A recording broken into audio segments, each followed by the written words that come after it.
flying the flag of solidarity, a symbol of the Home Office's support for the Ukrainian people. But is there a different message coming from within the building?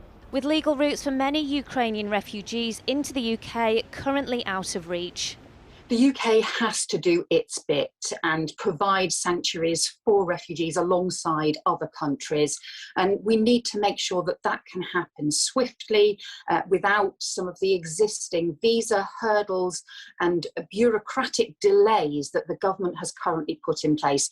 The Home Office says that while the situation is constantly under review, there are currently no plans for the UK to take Ukrainian refugees without any family ties here. And that is because they say there are countries surrounding Ukraine that are safe for displaced people to enter, and the government is supporting those countries.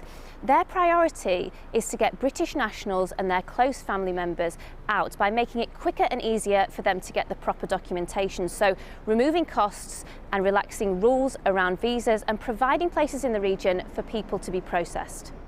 Last week, as fear of an invasion grew, the UK embassy was moved out of the capital, Kyiv, over 300 miles west to Lviv. Family members of British nationals have also been told they can apply for visas in neighbouring countries: Poland, Hungary, Romania and Moldova.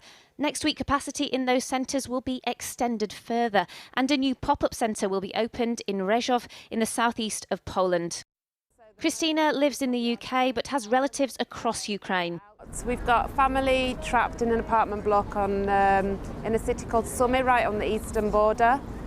There's no way of them even leaving that apartment, never mind the city. So it's all very well talking about paperwork and bureaucracy and cutting red tape, but people can't leave, then they're still stuck anyway. For people who can get out, it's the surrounding countries who will provide the first sanctuary, with Poland expecting 1 million people.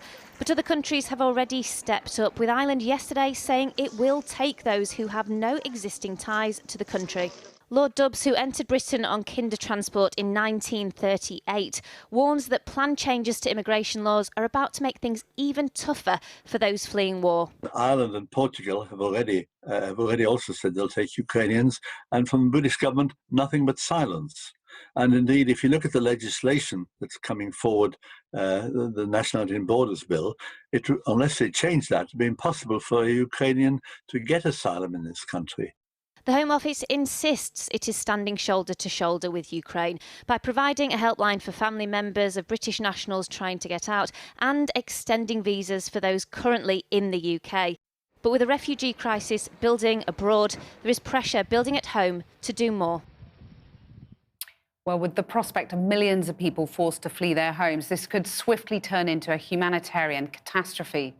Earlier, I spoke to David Miliband, head of the International Rescue Committee, and I asked him what he feared most about what's ahead. Our fear, based on the 3 weeks of work that we've been doing with a team in Poland, is obviously of mass displacement as well as mass casualties. We've got well-founded reports of indiscriminate bombing in civilian areas, of missile strikes on hospitals, and also the UN saying that more than 200,000 people are on the move inside the country, and at least 50,000, I think, have crossed borders into Moldova and Poland. So we're looking at a serious emergency inside Ukraine, which needs international support from civil society and community organizations, as well as from governments, and a refugee flow that will test Europe. Although I have to say that the decision of the Poles and the Hungarians and the Slovaks to open their borders is encouraging and positive. What do you make of the UK's decision not to process visa applications from within Ukraine? Do you want that decision reversed? Of course. I mean, the Irish government have announced that they won't demand visas for Ukrainians coming to Ireland, and that's the kind of emergency measure that you need in an emergency situation. Britain should think of itself as a European country in this context, even though it's outside the EU, and every European country needs to step up in a practical way. Why do you think the UK isn't making that offer? I'm incredulous, honestly, as to why they wouldn't want to step up at this stage. There's obviously been a lot of rhetoric across the UK political spectrum, unified, which is good, but there needs to be action too. This is a European conflict now, and Britain needs to behave like a responsible European power. What do you think of the response internationally to that humanitarian need that is looming? Has there been enough? Has it been coordinated enough? Well, I think that the main problem is not humanitarian at the moment in terms of planning. The main problem is that President Putin has been planning this for at least 8 years since the invasion of Crimea, and Europe and the US have been trying to put things together over the last few months. You've seen the horror show inside Ukraine in terms of the bombings and the missile strikes. So it's inside the country that there's going to be the greatest humanitarian need. And it's vital to remind viewers that access to humanitarian aid for those caught in conflict is a legal right, and protection for civilians is guaranteed in the Geneva Conventions and the UN Charter. You talk about civilian areas being hit. Do you think that war crimes are already being committed? Well, we need to say very vigilantly that every allegation of a war crime needs to be investigated, not least because there's a record here. The names Grozny in Chechnya, the name Aleppo, a great city in Syria, flattened, and civilians flattened in appalling abuse of international law. When you look at, as you say, what Russia is doing and has been planning for many years, and you look at the disunity amongst the EU in respect of sanctions, things being cobbled together, just looks chaotic. Well, I don't think it's right to say that chaos is the defining idea of the Western response over the last few months or even the last few days. After all, the sanctions that have been announced are stronger than anything else. There's been this debate about SWIFT and the SWIFT system, and it looks like that is now going to, but Russia is going to be banned from that. Although I would point out that the ban on the two banks, the Sberbank and VTB, means that the equivalent of SWIFT banishment has been done for anyone banking with those banks, any organization banking with those banks, and that constitutes, I think, half of the Russian economy. So there have been some pretty strong sanctions announced, but sanctions do not stop tanks. That's the basic fact of the situation on the ground. And we have to realize that hard power is being used in a way that is deeply threatening to the assumptions that you and I have grown up with over the last 30 years. David Miliband, thanks very much. Thank you very much.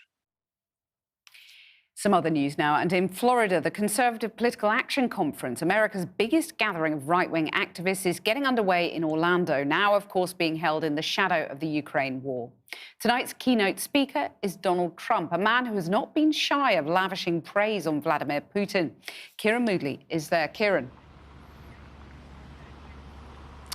Well, Kathy, CPAC is this Conservative conference that first began in 1974, and Ronald Reagan gave the first address. And what a difference 50 years makes, from a man who stood up to Russia and asked them to tear down a wall to a man who loves building walls and who this week said Vladimir Putin was a genius and this invasion was pretty savvy. Now, Donald Trump is speaking this evening, but not all Republicans agree with his words. I just spoke to the Republican Senator Rick Scott from Florida, and he said he condemned Vladimir Putin. But when I did ask him about those words from Donald Trump about Vladimir Putin, he deflected. He said Biden was the weak man and that this invasion would not have happened if Donald Trump was still president.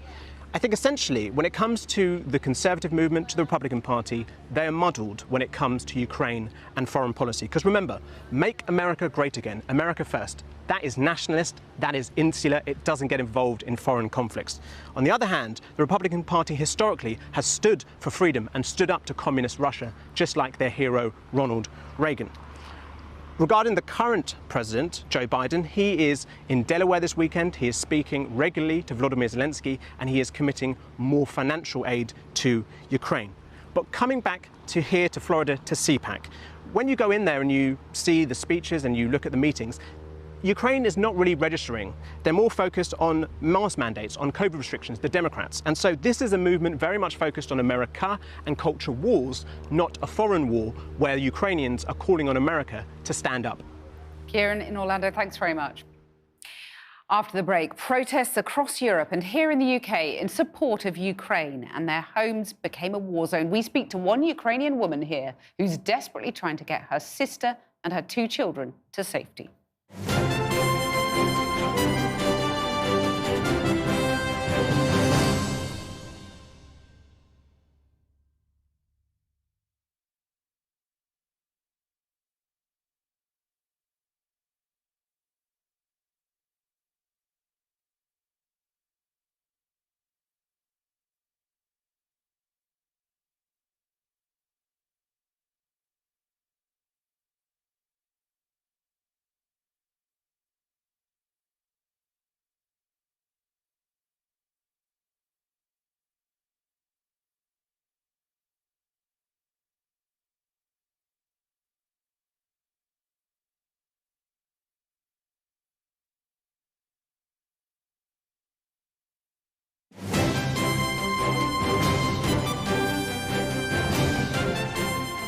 Welcome back. Across the world, people have been rallying in support of Ukraine, including here in the UK, with hundreds gathering outside Downing Street for the second day running, condemning Vladimir Putin and calling for more action by the West. Crowds also gathered in central Manchester for a Stand With Ukraine rally. Our North of England correspondent Claire Fallon has been speaking to people there.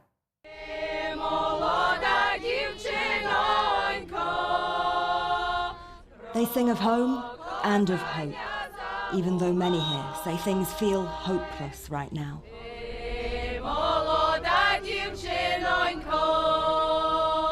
I've been born in Mariupol. Now from 6 o'clock this morning, all Grad's been non-stop, been threw the bomb on below at Mariupol. Half of my family there, all my cousins, my nieces, my friends there, and they're sitting here in Mariupol on the ground. Stop Putin! Stop the war! Protesting against the war waged in Ukraine by Putin's Russia, while also calling for the UK and European leaders to do more. As the crowd grew, there looked to be thousands in Manchester. And in London, they gathered again today at Downing Street, while at another protest, eggs were thrown at the Russian embassy building. Most, though, made their demands with words. And especially being Russian, knowing that it's my country that I don't want to represent anymore, because I don't want to be saying to people I'm Russian, I'm sorry for the government that is doing this. Well, I'm from Ukraine and I've got mum in Sumy, and there is a massive battle in Sumy for 2 days. And mum, she's alone. We lost our dad 2 months ago and we left her alone. She's in shelter for 2 days now. We're just thinking about them and we check phone whether she's online or not, whether she's able to tell us what's going on and if she's alive, because you can see that they destroy buildings.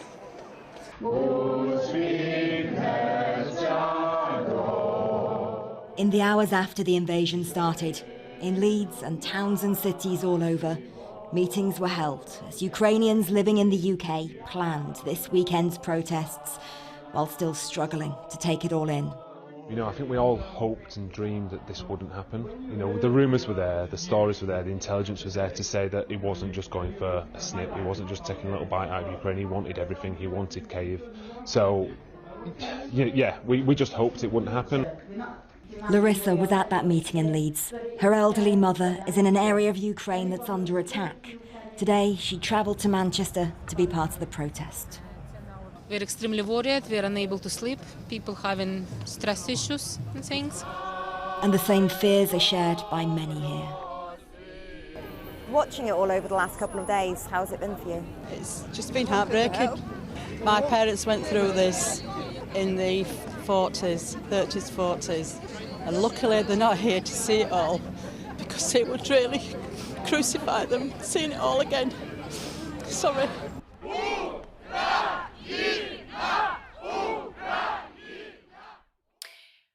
Well, there are many Ukrainians living here who are desperate to help their relatives back home reach some kind of safety. Jane Deeth has been speaking to one woman whose sister and her 2 children have taken to the road for safety and are still trying to get out of Ukraine. Stand with Ukraine! Stand with Ukraine! Olena Nizalova outside Downing Street this afternoon. Protesting is all she can do from here.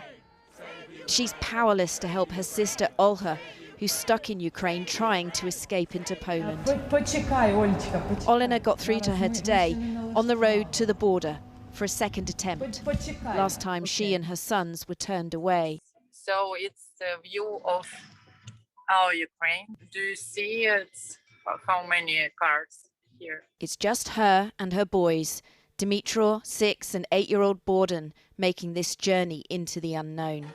They fled their home near Crimea for a place belonging to friends of friends a few hours from the Polish border. Olena tells Dmytro, "I'll see you soon." We are going to you.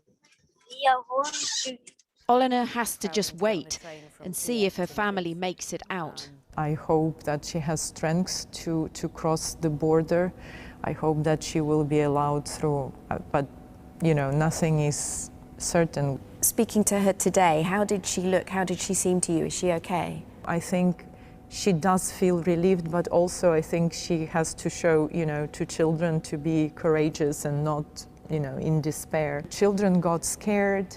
They were asking her, like last night, they were afraid to go to sleep because they were asking, Mom, are we gonna be bombed?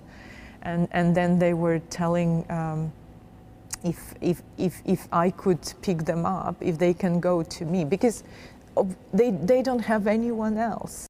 Olena was with her sister and the boys in Ukraine last week. When they realised war was coming, only she could get a flight out.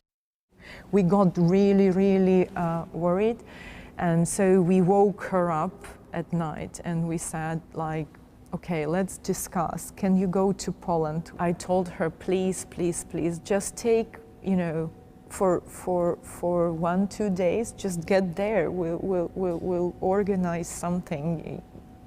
It's okay, just leave.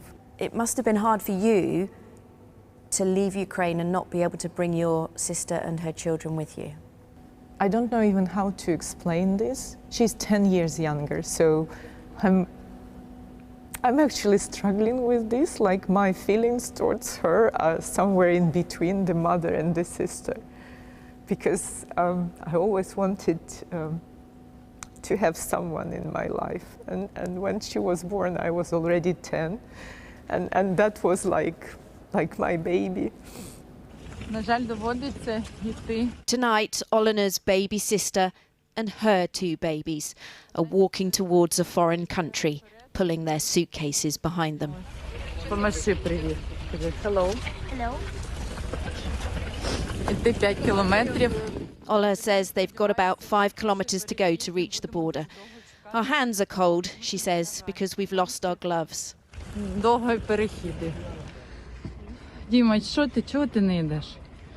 She puts socks on Dimitro's hands. Are you tired? She asks. We have to walk just a little bit longer.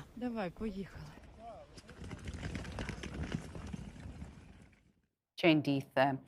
Well, let's catch up with the latest situation in Ukraine. And our chief correspondent, Alex Thompson, is here. Alex, there have been some developments while we've been on air. Certainly have, Cathy. Lots to get through. Crumb of comfort, AP reporting that the Ukrainian president has welcomed an offer from Turkey and Azerbaijan for peace talks. That's as far as it goes. On the arms, well, the Americans offering $350 million of arms. You were talking about the German contribution, always queasy for them, but it is changing. At least 1,000 RPGs, 500 Stinger missiles, the Netherlands putting in 200. Let's go to the map then. Really, and Pentagon sources reporting that the real key fighting's been up in Kharkiv. That's the most intense area, major city out east being surrounded. Then, of course, Kyiv. Obviously immensely important if you're interested in regime change. Let's go in and have a look. We've seen for 2 or 3 days now, they've been pushing down from the north. They're going on both sides of the Dnieper River, which bisects the city, alarmingly via the Chernobyl site. If we go into town, into the centre of town, this is where there's been reports of fighting and clashes. This is small arms, this is reconnaissance groups. And, of course, what they're really after is the key things to hoist their flag, the Russians, on, of course, the presidential palace and also the parliament building. And briefly, protests across the globe, including in Russia, which worry Putin, won't it? Well, indeed, and there are some sides. When we say 2,600 people arrested, you get some sides of the picture there. That's just in Russia.